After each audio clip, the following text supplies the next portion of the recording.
Sakinlərə şad xəbər. Tbilisi prospekti Tibb Universiteti, Rusiya səfiri və Semaşko xəstəxanası kimi tanınan bir saylı kliniki tibbi mərkəzin yaxınlığında inşa olunan yeni metro stansiyada son tamamlanma işləri aparılır.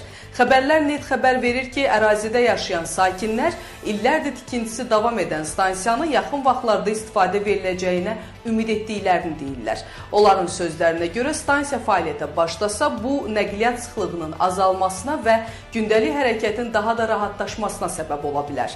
Bakı metropoliteni Qapalı Səhmdar Cəmiyyətindən isə bildirilib ki, B4 stansiyasında tikinti quraşdırma işləri iş qrafikinə uyğun şəkildə davam etdirilir.